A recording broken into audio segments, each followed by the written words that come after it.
and for His enablement for us to respond to His invitation to come and to worship Him, to enter into His gates with thanksgiving and into His courts with praise. Yan ang sabi sa Psalm 100. And we are grateful to God that we are here this morning and that we can partake of the blessings that He has prepared for us to possess. Not just for this day, but these blessings would be good for us to use and to enjoy all throughout this coming week. Ephesians chapter 3, verses 1 to 13, that is the passage that we would be looking at this morning. Some of you might possess the program for this weekend. Sa Sunday side po ng program ninyo, you will find Ephesians 3:1-7 in the New Living Translation. And while we are waiting for the screen to come up, please follow along as I read once again verses 1-7, and I hope you will notice the occurrence of the word grace in verse 2 and in verse 7, because that would be the focus of our study this morning. What I think of all this, I, Paul, a prisoner of Christ Jesus, for the benefit of you Gentiles, assuming, by the way, that you know God gave me the special responsibility of extending His grace to you Gentiles. That is the first occurrence of the word. As I briefly wrote earlier, God Himself revealed His mysterious plan to me. As you read what I have written, you will understand my insight into this plan regarding Christ. God did not reveal it to previous generations, but now by His Spirit, He has revealed it to His holy apostles and prophets. And this is God's plan.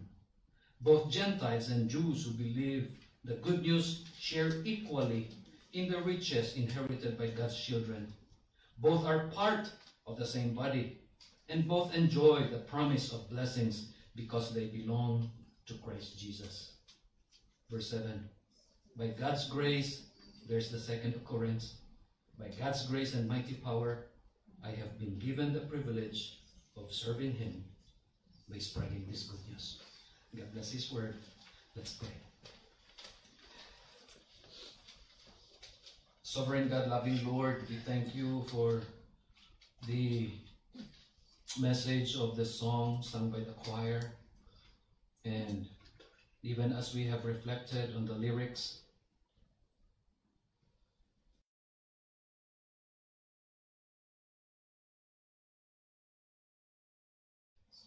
we stand in grace by Christ Jesus because of what He has done on the cross for us. Everything is by grace. We have done nothing that has brought merit for us to be saved. Everything is because of your favor.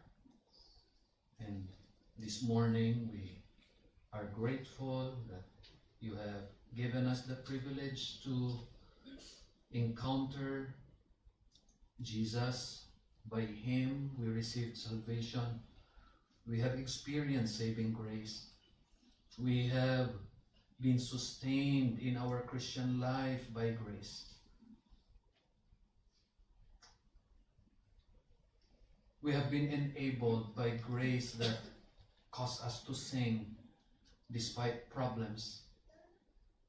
And even as we would go to this passage today,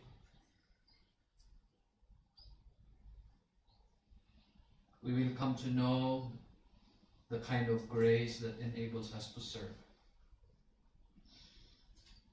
Dear Father, we thank you for these wonderful blessings. And we thank you that every day of our lives, nothing prevents your loving hand, your gracious hand from withholding these blessings from us. We thank you that every waking hour and even when we go to bed, praise things and strengthens us. This morning, we thank you for the wonderful gift of salvation and of life, and for the privilege that we can follow you and obey you and serve you. Today, dear Father, we come, we open our hearts and minds and hands to you. We would want to give you our best today because you are worthy not only of our worship, you are worthy of all that we have. Everything that we have is actually yours. And there is nothing that we should withhold from you, knowing that anything that we yield to your loving hands, you will use it for your honor and glory, and for the good of people around us, and even for our own good.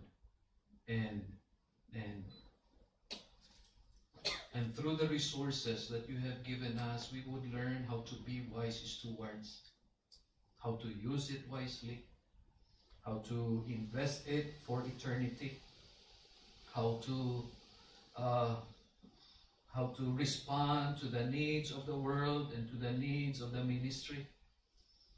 And we just thank you, loving Father, that each day of our lives, you are revealing these things to us.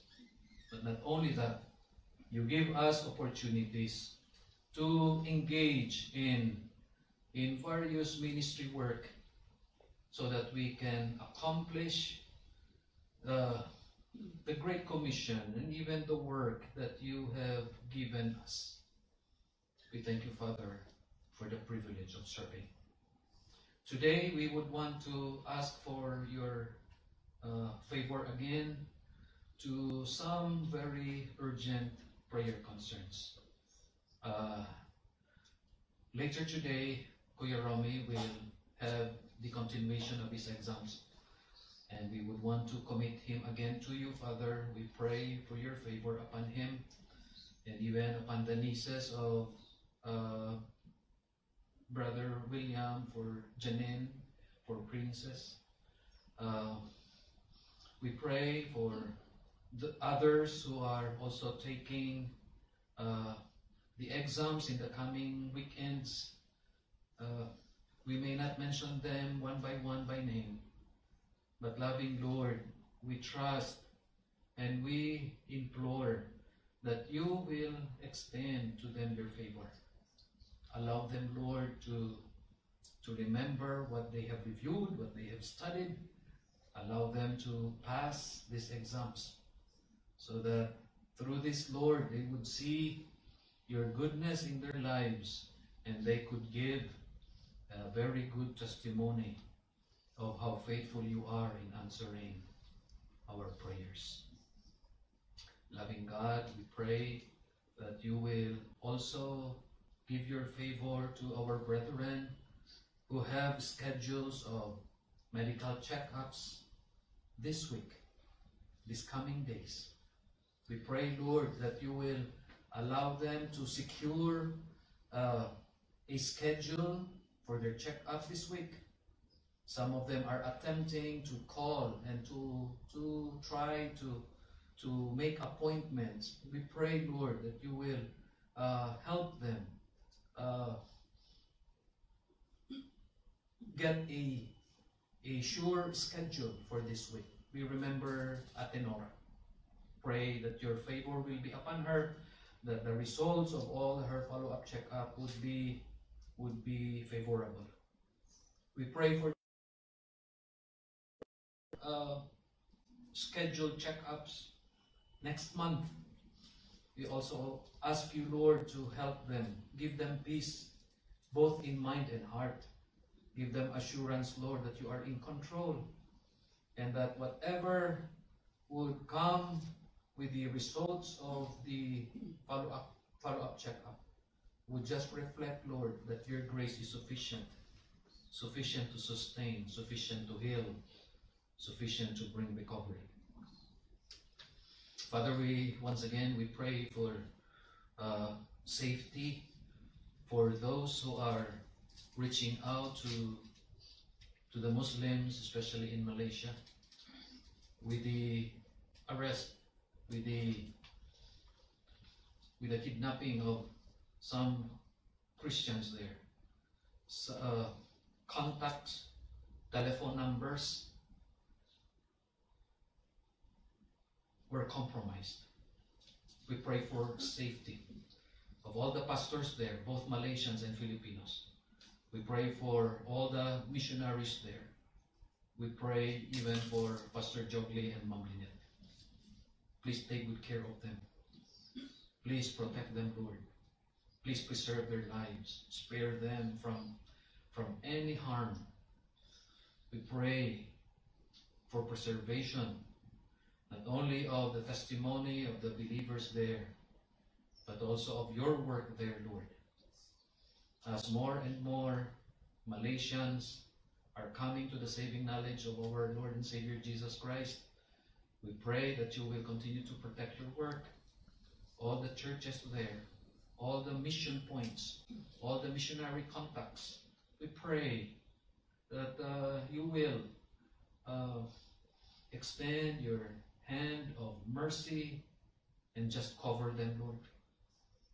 We pray for those who are in captivity right now. They are undergoing what they call a reorientation or a rehabilitation. We pray for their safety.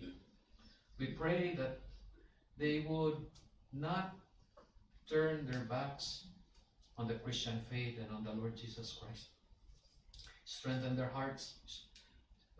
Give them a double measure of courage to stand for the Lord Jesus Christ. We pray for their families, that you would comfort them, Lord. We know how difficult it is because they may be thinking of the safety of their loved ones. We pray that you would comfort them. Assure them, Lord, that you are taking good care of their relatives and loved ones and family members. Dear God, wherever these captives are right now, we pray, Lord, that there will be no harm that would come upon them. And we pray for deliverance. We pray that in the coming days, they would be released, all of them, and they would be able to go home. Father, we pray for strength in mind and in the emotions for each one of us right now. All around us, we hear of news, people taking their lives because of depression, because of emotional burdens, because of mental health issues. And there is no one who is immune from this, Lord. All of us, in one way or another, are experiencing this. We know for a fact that retired pastors and missionaries are going through difficult times. We know for a fact that deacons and church leaders in all churches are going through depression themselves. We even know that even ministry leaders, Sunday school teachers, pastors and workers, and Bible women are also suffering from depression. We also know that even at this moment, there may be some people here right now sitting on the chairs, struggling mentally, emotionally. Father, we pray for healing for each one of us. We pray for strength, both in mind and in heart. We pray to strengthen us, that the songs that we love to sing, every hymn that we sing, will remind us of your faithfulness and goodness. Oh, help us, dear God, that we will not fail to trust you. Help our unbelief. Help us in times when our faith failed. Help us, dear God, to hold on to you and to hold on to your promises. Help us to be strong, not just for our sakes, not just for the sake of our families back home. Help us to be strong for the sake of the testimony of the Lord Jesus Christ, even as we follow Him and obey Him and serve Him each day. Dear Father, we commit to you now the study of your word. We pray that you will bless each one of us. Again, once again, we pray that you will give us a double amount of grace to make us understand the importance of compounded faithfulness, and help us, Lord, to be faithful always in our daily lives and even in our Christian service. Be with us now, in Jesus' name. Amen. For next month, I just want to make this introduction. For next month, we will be looking at the topic, Get in the Game. It is not about sports. It is about life involvement and ministry participation. After we had been saved, pagkatapos niligtas tayo ng Panginoon, it is not God's plan and purpose for us to be spectators. It is God's plan and purpose for us to be participants, all of us.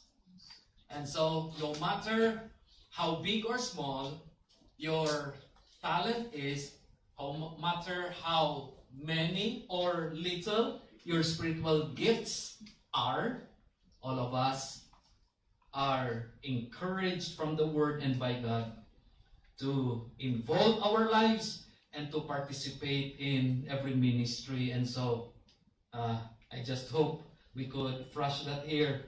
But let me show you, kahit maliit lang. Get in the game. Get in the game. That would be our topic for this coming month. Now, another introduction, and then we will go to our study. Continue to pray. November 29 and 30, our Thanksgiving weekend, we will be considering Psalm 9, verse 1. Our theme for this year's Thanksgiving is Genuine Gratitude, Devoted Display. Genuine Gratitude, Devoted Display. Ibig sabihin po, we come to God with thanksgiving that is sincere. Hindi half-hearted. Hindi napaghandaang pagpapasalamat. Genuine gratitude or genuine thanksgiving, and then devoted display. Because we want to show how grateful we are through our lives, through our devotion. And so, continue to pray for that, mga kapatid at mga kaibigan. Now, amazing grace.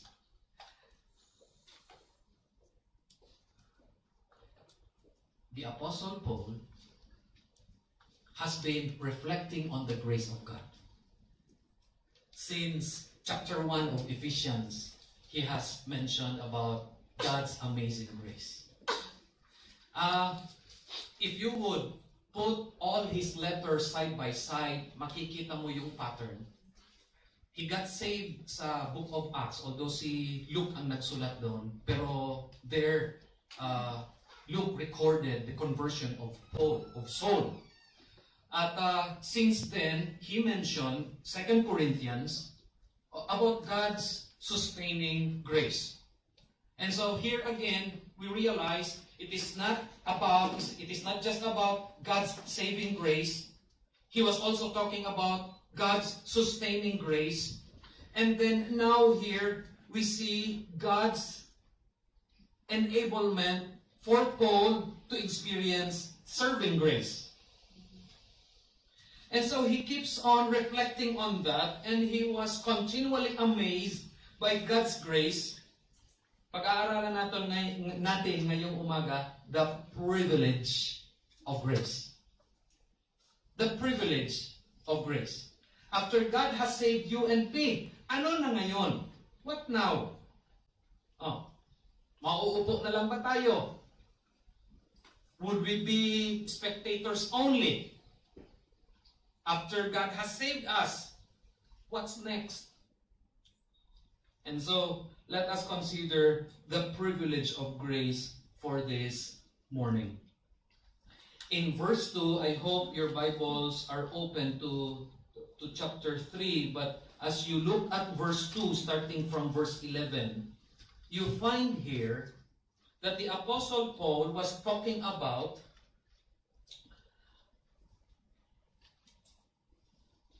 the problem that Gentiles faced in their lives. And the Apostle Paul identified this as a double separation. Tingnan ninyo ha, chapter 2, verse 12. Sabi niya dyan, at that time, he was talking to Gentiles, ye were without Christ, being aliens from the commonwealth of Israel, and strangers from the covenants of promise, having no hope, and without God in the world. In verse 12, we see this problem that the Gentiles faced, a double separation. Bakit tinawag double separation? Una, they were separated from God. Sabi dyan sa last part ng verse 12, they were without God in the world. The second kind of separation, they were separated from the people of Israel. Ibig sabihin, dalawang pader ang hinaharap ng Gentiles.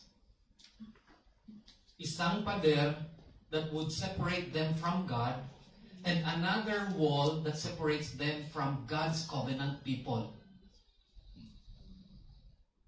Bibihira ka lang makita ng bahay na dalawa ang pader.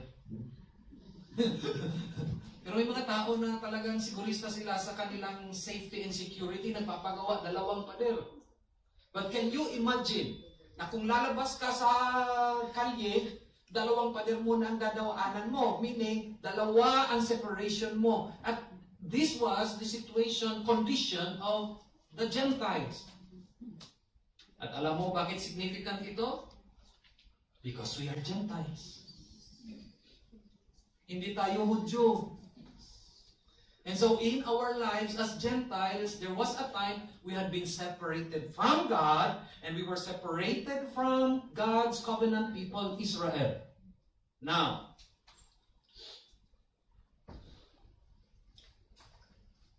but in verses 14 to 16, ibinigay ni Apostle Paul ang good news. Look, 14. For he, Jesus Christ, is our peace, who hath made both one, and have broken down the middle wall of partition between us. Dati, separated tayo from God and from Israel. But because of the Lord Jesus Christ, He broke down this dividing wall. Wala nang pader na magsiseparate sa atin sa Diyos, at wala na din pader na magsiseparate sa atin sa Hudyo. Sabi sa verse 15, Jesus abolished in His flesh the enmity, even the law of commandments contained in ordinances, for to make in Himself of twain one new man, so making peace, and that He might reconcile both unto God in one body by the cross, having slain the enmity thereby. Now, and so the Apostle Paul was reflecting on this. At tayo dapat mag-reflect din dito, that you are blessed. If you are a Gentile Christian, you are blessed. Bakit? Wala nang pader that separates you from God, at wala na ding pader that separates you from God's covenant people. Now, we come to chapter 3, verse 1. Because here the Apostle Paul expresses his amazement sa sovereignty ng Diyos. God is gracious enough that He included Gentiles into His plan. But not only that, sabi kasi sa chapter 2, at napag-aralan natin ito last time, each one of us had been under captivity of 3 tyrants. Chapter 2, verses 2 and 3 and 4. Pero sabi dito ni Apostle Paul, look at chapter 3, verse 1. For this cause I, Paul, the prisoner of Jesus Christ, for you Gentiles. Iba na ang kanyang Panginoon. Iba na yung kanyang master. Dati, ang master ng mga unbelievers, 3. Ang mundo, ang diablo, ang laman. Would you agree? Yes. Ito yung master natin. And with all the experience that we have, nung wala pa tayo sa Panginoong Jesus, nahirapan talaga tayo tumakas sa mga nag-alipin sa atin. Nahirapan tayo tumakas sa mundo. Bumabalik at bumabalik pa rin tayo sa mga bagay-bagay ng mundo. Nahirapan tayo tumakas sa dyablo. May mga tao na dahil nag-engage sila sa mga demonic na mga bagay noon hanggang ngayon, dala-dala pa nila yung consequences ng nag-i-struggle pa rin sila. Nahirapan tayo tumakas sa laman. Pero tingnan ninyo, how amazing God's grace is. God, in His grace, has released Paul and us, mga Christians, from these three tyrants, bago na yung Panginoon at Master natin. Look at verse 1. For this cause, I, Paul, the prisoner of Jesus. Sino na yung Panginoon? Sino na yung Master ngayon? Si Jesus na. We are now under a new Master. Look at chapter 4 verse 1. Inulit ito ni Paul. Sabi dyan, chapter 4 verse 1, I therefore, the prisoner of the Lord, beseech you that you walk worthy of the vocation wherewith ye are called. There again, he mentions himself being the prisoner of the Lord Jesus Christ. And so, amazing ang biyaya ng Diyos. Amazing ang grace ng Diyos. And I would want to submit to you this morning for our study that God's grace gives the privilege both to know God's plan and to join Him in doing it. Ito yung privilege ng biyaya ng Diyos sa atin. Dalawa. God's grace gives the privilege both to know God's plan. That is the first. The second, and to join Him in doing it, in doing God's plan. I want to share with you two things lang, and I am very sorry for some technical difficulties. We cannot show the slides to you. There are two things that I want to share with you this morning concerning grace, the privilege of grace. Ito yung una. Grace gives us the privilege to understand God's plan. Grace gives us the privilege to understand God's plan. One of the privilege that God's grace gives us, tayo na mga ligtas na mananampalataya, through His grace, He reveals to us His plan. Now, look at your Bibles. Mahalaga ito. In the passage that we have read, 3 times, Paul mentions the word mystery. Okay? Kung may ballpen kayo, pakimarkahan ninyo. The first occurrence is in verse 3. He made known unto me the mystery. Yan yung una. The second occurrence is in verse 4. My knowledge in the mystery of Christ. The third occurrence is in verse 9. And to make all men see what is the fellowship of the mystery.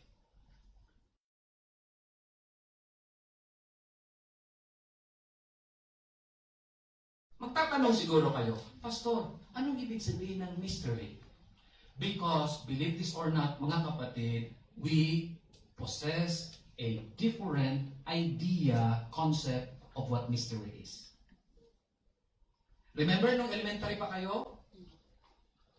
May pinapasa-pasahan mga notebook, classmates natin. What is your favorite color? What is your favorite dish? What is your Tapos, may nandoon sa ilalim, define love. Alala pa ninyo? Ang iba ganito yung definition. Love is like a rosary full of mystery. Yun ang isinulat natin. But we do not have any idea what is the meaning of mystery. Commonly, sa mundo, people in the world understand mystery to be something dark and secretive. Most of the time yun ang pag-unawa natin. Pag sinabi mo, misteryo, it is something that is dark. It is something that is hidden. It is something that is secretive. Pero sa Diyos, iba yung meaning ng mystery. And the Apostle Paul, through the grace of God, realized the meaning of what mystery is. Ito yung meaning ng mystery. Truth, once hidden, but revealed by God. Okay? So, sabi dito ni Apostle Paul, sa verse 2, ye have heard the stewardship or dispensation of the grace of God. Paano ipinakita ng Diyos ang kanyang biyaya? What is the privilege here? God used His grace to reveal to the Apostle Paul then and to us now. Ngayon, tayo ngayon, what is the plan of God? First and foremost, ang plano ng Diyos, it was founded and grounded on His eternal purpose. Tayo mga tao, may mga plano tayo na kahapon lang natin ginawa. Ang iba sa atin, may mga plano tayo na kanina lang natin ginawa. May plano tayo kahapon, ginawa natin kahapon, pero nabago kanina kasi nagbago yung plano. Kahapon, plinansa mo na yung damit ko na gagamitin. Tapos kanina, pinalitan mo. Nagbago ang plano mo. But listen, ang plano ng Diyos, matagalan niyang ginawa. Look, verse 11. Verse 11. Ito yung plano ng Diyos. According to the eternal purpose which He purposed in Christ Jesus our Lord. This plan of God was grounded in His eternal purpose. It was hidden. Itinago ito ng matagalang panahon. Verse 5, look, in other ages, it was not made known to the sons of men, but now revealed unto His holy apostles and prophets by the Spirit. This plan of God, grounded in His eternal purpose, itinago ng matagal. In the Old Testament, iilan lang ng mga taong nakaalam, only the prophets knew about this. In the New Testament, only the apostles knew about this. But finally, God in His grace, and this is the privilege, He has revealed His plan to the Apostle Paul then and to us now. Even at this moment, malalaman natin kung ano ang plano ng Diyos. Isn't it amazing? Na isinali tayo ng Diyos sa Kanyang plano. Ni-reveal sa atin yung Kanyang plano. I tell you, may mga plano na need to know basis eh. Di ba? Pag part ka ng committee, you know about the plan. Pero pag member ka lang, wala kang alam sa plano. But listen. God brings you in to His plan. He lets you know about His plan. He reveals to you His plan. Yung mystery, a truth once hidden, was revealed by God. At ito yung mystery, ito yung plano ng Diyos. Look at verse 6. Iisa-isay natin. May tatlo dito. Una, that the Gentiles should be fellow heirs. That is the first. That we will become co-heirs. Ibig sabihin na ikaw at ako, being Gentiles, we will have the same blessing. Same blessing. Yung program. Sabi sa verse 6, this is God's plan. Both Gentiles and Jews who believe the good news share equally in the riches.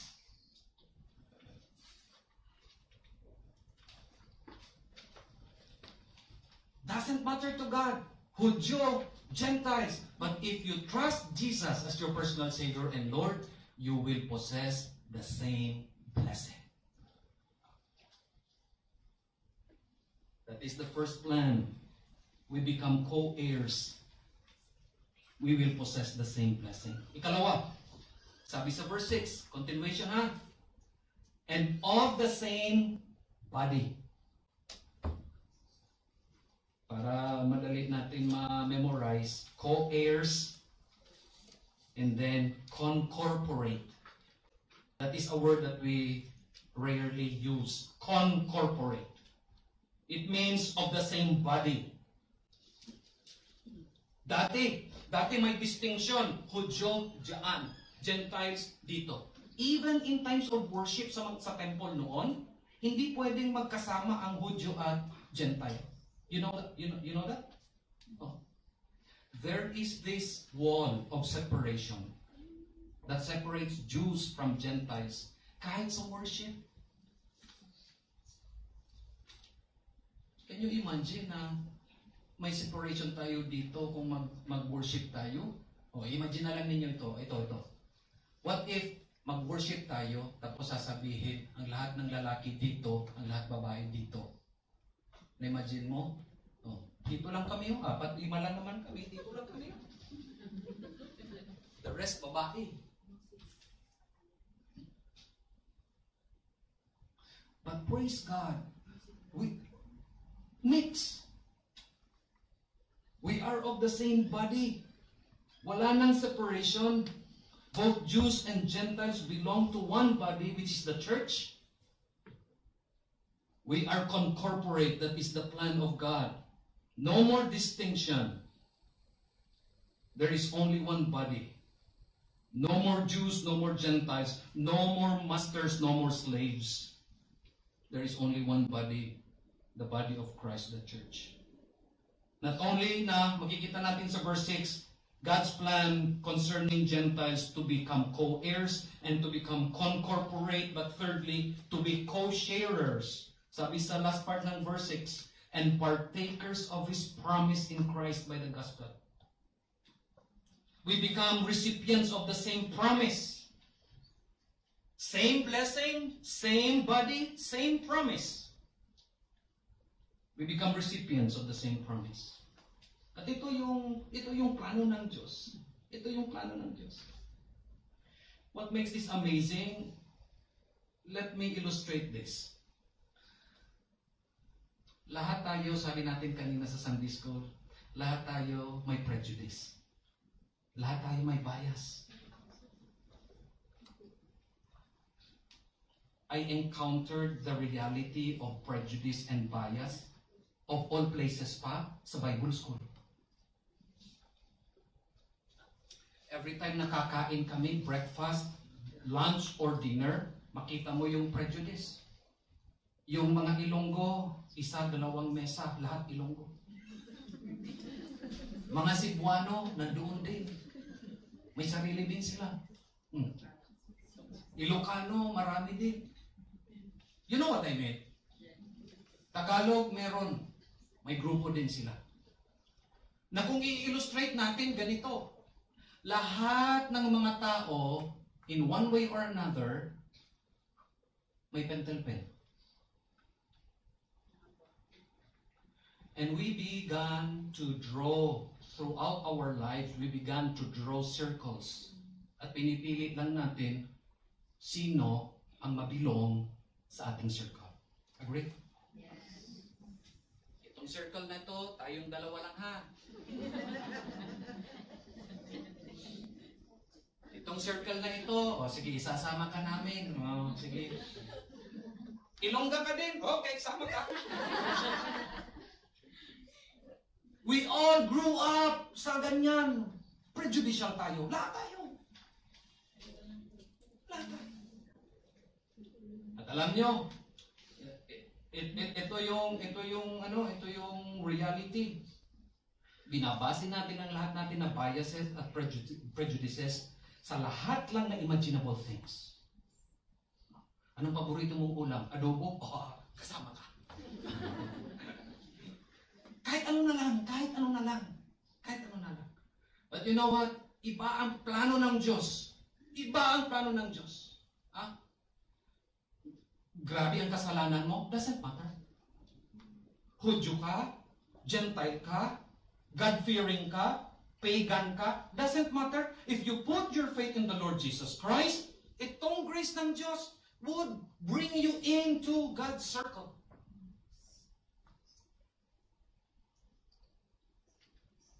You think you cannot forgive yourself kasi grabe yung kasalanan mo? God's grace is amazing. Isasali ka sa grace ng Diyos. You become co-heirs, you become concorporate, you become co-sharers. You enjoy the same blessing and the same body and the same promise. Ito yung plano ng Diyos. And when we reflect on that, listen to this, when we reflect on that, diyan mo ma-realize how amazing God's grace is.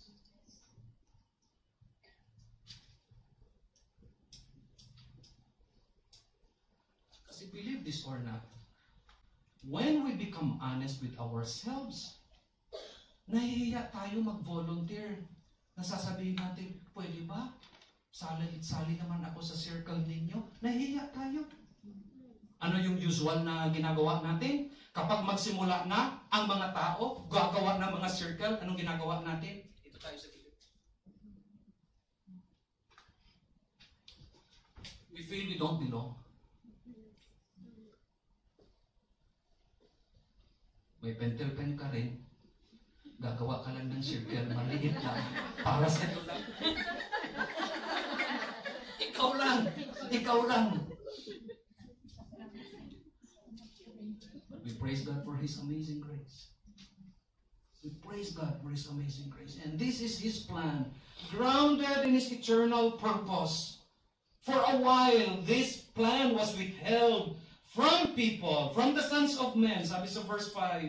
And yet, in the last days, He revealed it to the holy apostles and the prophets, to the Apostle Paul, and to us right now. We belong to God's circle.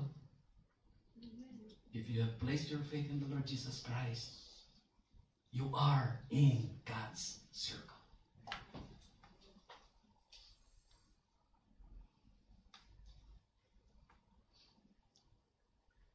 So kung iisipin natin talaga ang pressure ng mundo na minsan yung pag-identify nila saan circle ka na belong, minsan sasabihin nila, ang lahat ng 6 inches na high heels, ito yung circle nila.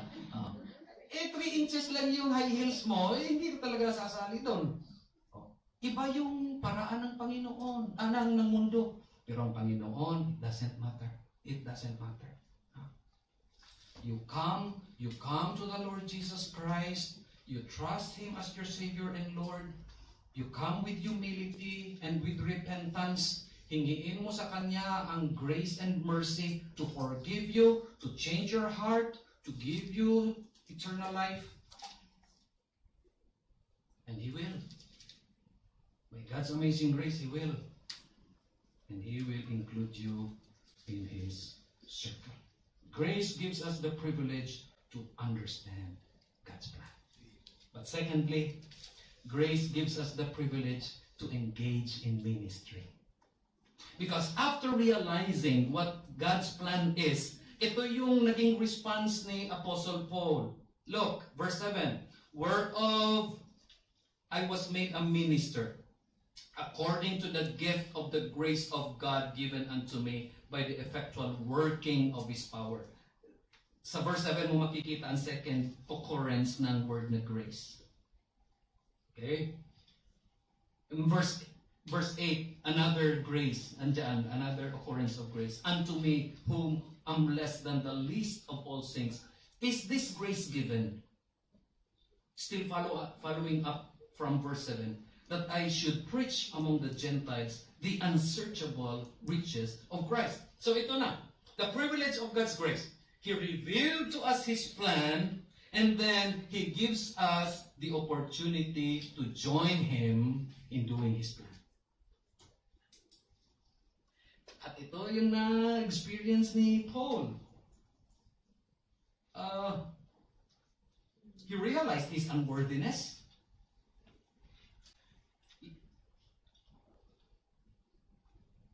Look at verse 8. Unto me, who am less than the least of all saints. Let me explain this to you. Pag sinabi mong list, sa Cebuano ultimo, sa, ano sa Tagalog yan? Yung pinakahuli. Pag sinabi mong list, kung ito yon, first, second, third, pag sinabi mong list, ikaw yung last. Pero nakita mo ba ano sabi ni Paul? He is less than the least. He realized his unworthiness. He was not worthy. He was not worthy to be given this privilege na makaserve sa Diyos at maging bahagi sa plano ng Diyos. Listen.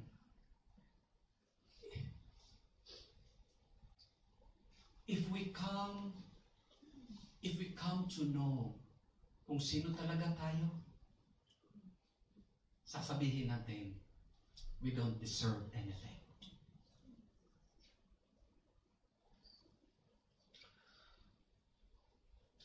But the Apostle Paul, after realizing it, nakita niya, sabi niya, I am less than the least. And yet God has given me the privilege not only to know of His plan, but to join Him in doing His plan. Why? Because there in verse 7, sabi niya dyan, the gift of the grace of God given unto me by the effective working of His power. Nakita niyo? What sustains you and me in doing the plan of God is His power. Hindi sarili nating power. Because, I tell you, if we depend on our power, kulang ang power natin, limited ang power natin. Yung physical power natin, kulang. I mentioned to you a while ago si Usain Bolt. Yes? Yes. Sa inyo na hindi nakarinig kanina, nasa news, na si Usain Bolt, once the fastest person in the world, hindi makaakyat sa hagdan at the age of 39. Kailangan may mag-alalay na sa kanya paakyat. Masakit ang tuhod, masakit yung likod. And by our own power, hindi natin kaya. But because of God's effective power, sabi sa verse 7, God's effective power, He enables us to join Him in His plan. And let me give you paano tayo mag-join sa plano ng Diyos. Una, we share the message. Verses 7 and 8. We share the message. Sabi ni Paul, whereof I was made a minister according to the gift of the grace of God given unto me by the effectual working of His power. Unto me, who am less than the least of all saints, is this grace given, that I should preach among the Gentiles the infinite riches of Christ. Yan ang meaning ng unsearchable. The infinite riches of Christ. We share the message. We share the message. Itong mensahe nito, hindi lang ito para sa atin. We want to share the message to others. Mga kapatid, alam ba ninyo na si Alex Iyala nandyan ngayon? Kilala niyo? Yes. Yung ano ba? Yung tennis player, nandyan ngayon. Victoria Park naglalaro. Simula kahapon hanggang sa November 2. So, posible, maraming Pinoy dyan. Okay. Ito na ha. Ito na. Practical application ito. Pagdaan mo mamaya dyan, dala ka ng gospel tracts. Kasi baka may Pilipino dyan, may kababayan, bigyan mo ng tracts. That is sharing the message. Practical. Yung tracts na ginamit natin ng Evangelism Day, na ipamigay natin. Pero, it doesn't mean na sa next naman na Evangelism Day natin ipapamigay. Nandiyan marami sa ushers. Ushers cabinet. Kuha ka kahit konti. Kuha ka kahit 3. Pagdaan mo mamaya dyan, baka makita mo pa si Alex. Bigyan mo. Baka ikaw yung gamitin ng Panginoon na. Or may mga kababayan tayo dyan. Bigyan mo. Share the message. Look, tell them about the infinite riches of the Lord Jesus Christ. Na-experience mo kasi ang infinite riches ni Jesus? Na-experience mo. Co-heirs ikaw. And you need to tell others na sila din, pwede silang isama sa circle ng Panginoon. You share the message. Ikalawa, you participate in God's mission. Participate in God's mission. Verses 9 and 10. To make all men see what is the fellowship of the mystery, which from the beginning of the world hath been hid in God, who created all things by Jesus Christ, to the intent that now unto the principalities and powers in heavenly places might be known by the church the manifold wisdom of God. Let me explain this. Mahalaga ang verse 10. Makinig kayo. Part ng mission natin, hindi lang na mag-share tayo ng message, kung hindi, to show through our lives and through the life of the church the wisdom of God, so that angels would know. Yan ang sabi sa verse 10. Principalities and powers in heavenly places. Okay, so pakinggan ninyo ito ha. Ang theater, human history. Ang stage, ang mundo. Ang church members, ang actors. Ang producer, director, at scriptwriter, ang Diyos. Ang presentation, drama of salvation. Ang audience, angels. Nakita nyo how amazing God's grace is?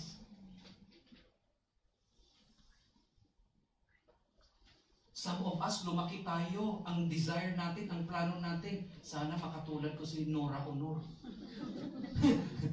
Okay naman yun. Ang problema lang, si Nora Honor, pang Pilipinas lang.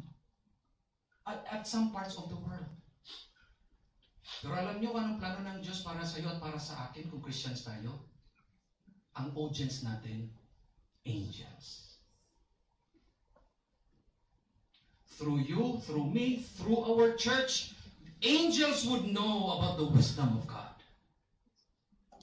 The only way that they would come to know the wisdom of God is through you and through me. Ito yung mission ng Diyos para sa akin.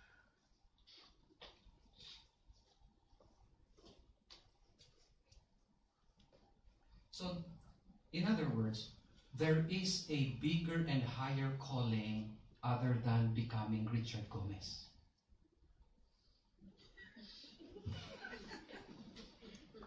Para sa aming mga lalaki. There is a bigger and higher calling other than to be Sharon Coneta or sino. Kasi mas malaki yung mission para sa iyo at para sa akin. Hindi lang pang Pilipinas. Hindi lang pang ibang bahagi ng mundo. Ang audience natin, powers and principalities in heavenly places. Angels, ang audience natin. That is the mission. That is the mission. Okay? Now, finally.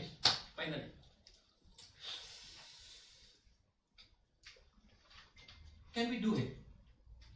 Can we do it? Can we share the message? Can we participate in God's mission? Can we do it? Yes. Kung sa sarili lang natin, we cannot. But by God's grace, we can. For as long as we depend on the faithfulness of Christ. Verse 12. Let's read again together. Verse 12. Begin. In whom we have boldness and access with confidence by the faith of Him. Ang Him dyan si Jesus Christ. Now, let me explain this and then we are done. What sustains us in carrying out God's plan? What should motivate us to join God in His plan? What should give us excitement to share the message and to participate in God's mission is depending on the faithfulness of the Lord Jesus Christ. Mga kapatid, huwag tayong titingin sa tao. Kasi limited tayo. At limited ang faithfulness natin. May mga tao may mga Christians na sasabihin nila, huminto na ako sa paglilingkod sa Panginoon kasi tinitingnan ko siya. There was a time faithful siya, pero dumating ang panahon, tumigil siya sa paglilingkod. Tumigil din ako. Huwag mong gagawin inspirasyon at motivation ang ibang kapatiran.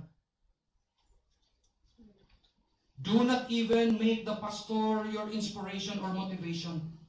Kasi ang faithfulness ng pastor limitado din. Tanging ang faithfulness ni Jesus Christ ang magiging motivation at inspiration natin. Yes? Yes. Hebrews 12, looking unto Jesus, the author and finisher of our faith. Siya lang ang tanging naging faithful. From start to finish, Jesus was faithful. At siya lang ang dapat maging inspiration at motivation natin.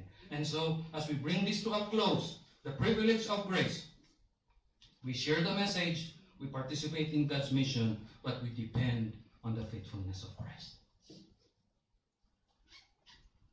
Through Him and by Him, we can serve, and we can serve faithfully. Thank you, Lord, for your word, and thank you for this encouragement. And thank you for opening this passage to us so that we can understand the privilege of grace.